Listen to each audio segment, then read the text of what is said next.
Bonsoir, au sommaire de ce magazine, les coulisses du métier de détective privé. C'est un métier de l'ombre, une profession discrète de par nature et qui a toujours beaucoup intrigué, détective privé. Un métier sans véritable statut et pourtant, les départements de l'Hérault et de la Haute-Garonne en comptent 140 inscrits sur les listes de l'État. Leur domaine d'investigation est très large, l'adultère, les enquêtes industrielles, jusqu'aux disparitions de mineurs dont on parle beaucoup actuellement. À Béziers et Montpellier, les reporters du magazine du dimanche ont pu suivre le travail au quotidien de ces hommes et ces femmes traquant le moindre indice à la demande de leurs clients. Profession détective privé, c'est un reportage d'Émilien Jubineau et Sylvie Bonnet. Ce matin-là, Jean-François va se mettre en planque pour surveiller un représentant de commerce soupçonné par son employeur de vendre sa clientèle à la concurrence.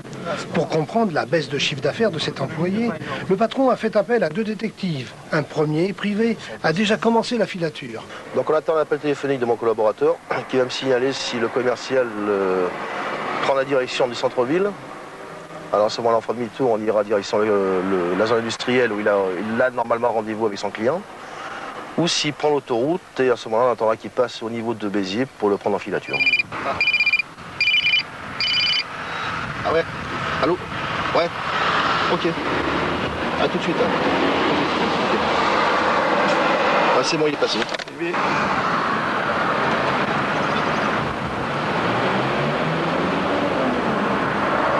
Et cette profession, pourquoi vous la faites? C'est difficile, c'est une profession que je fais depuis de nombreuses années, c'est une profession que je voulais faire déjà étant gamin. Mais c'est quoi? Comment vous êtes venu? Ah mais non, c'est la liberté, c'est la curiosité surtout, la curiosité, la curiosité, oui, d'approfondir des choses, mais enfin, une clientèle diversifiée, des affaires diversifiées. En premier temps, vous avez été influencé par le feuilleton de télé pour devenir détective? Ah peut-être, comme tous les gamins, c'est certain. Quel est le gamin qui n'a pas rêvé d'être MacGyver ou autre? Juste un exemple d'image que vous voyez à la télévision sur les détectives et qui n'est absolument pas la réalité. Un seul exemple. La secrétaire avec le gros décolleté et la bière chaude dans le frigo qui est arrêtée. Ouais, c'est lui ça. Ouais, c'est lui ça. Là, c'est celui-là, je le disais. Ouais, c'est lui ça. Qu'est-ce qu'il fait là?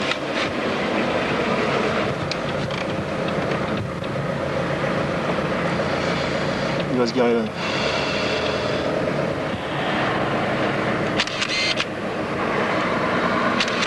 Hein?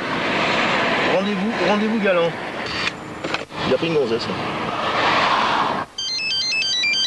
Je te rappelle. Mais je l'ai vu, il a qu'une gonzesse, vas-y au coin du parking, une AX blanche. Non, c'est bon, je l'ai vu, l'AX blanche, l'AX blanche.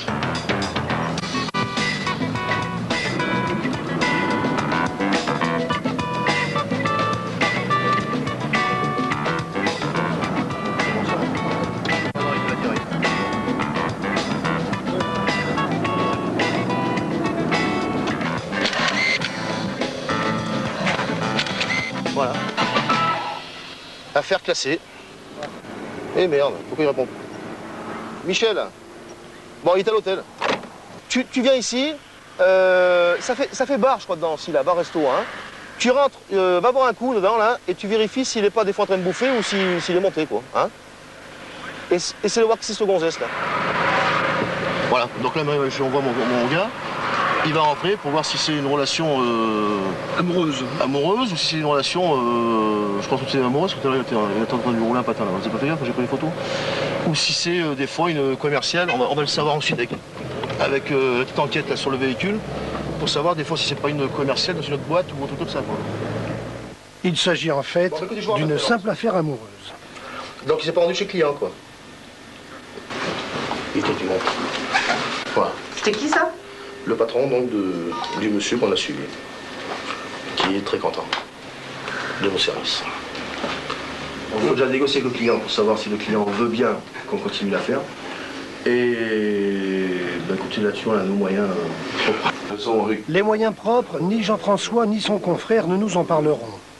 Vous pouvez tout savoir? On ne peut pas tout savoir, on a le droit à rien. Mais pratiquement, allons dire, au-delà du droit, vous pouvez tout savoir? On ne peut rien savoir. À partir de la plaque numérologique, est-ce que vous pouvez me dire des choses? Non, j'ai pas le droit. Vous mentez, là? Peut-être. Peut-être. Vous travaillez avec beaucoup de fonctionnaires? J'en connais pas. J'en connais pas, sincèrement. Remonter une piste à partir du numéro d'immatriculation d'un véhicule ne semble quand même pas présenter beaucoup de difficultés. Dans une petite ville comme Béziers, tout le monde se connaît. Les informations s'y obtiennent par relation ou avec quelques billets. L'un n'empêche pas l'autre. Alors une affaire comme ça coûte combien à votre client? Une affaire comme ça, aujourd'hui, sur 3 interventions, va coûter au client aux alentours de 7 000 francs, hors taxe. Les détectives comme celui de Jean-François réclament beaucoup d'administratifs, de voitures et de temps. Le tiers du temps est consacré aux escroqueries à l'assurance, fausses déclarations de vol et d'incendie, un autre tiers aux adultères. Les enquêtes commerciales et industrielles sont de plus en plus nombreuses. Les détectives n'acceptent cependant pas tout.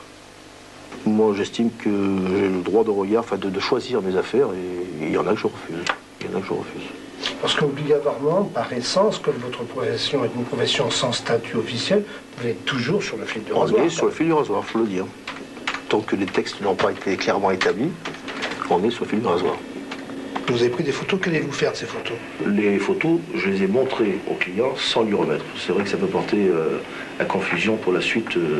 Disons, il ne faudrait pas que le client s'en serve aussi, lui, pour avoir une main sur son salarié, quoi. Le monde politique s'adresse à vous? No comment. Ça veut dire qu'il s'est adressé à vous? Peut-être. Vous avez accepté, refusé? Refusé. Qu'est-ce qu'on vous demandait de savoir comment était l'adversaire? Par exemple. Les moyens d'investigation à la disposition du détective sont nombreux. Caméras miniatures ou dissimulées, surveillance audiovisuelle et sonore, véhicules d'enquête appelés sous-marins. L'informatique et l'Internet sont aussi très précieux pour les enquêtes et la recherche de clientèle.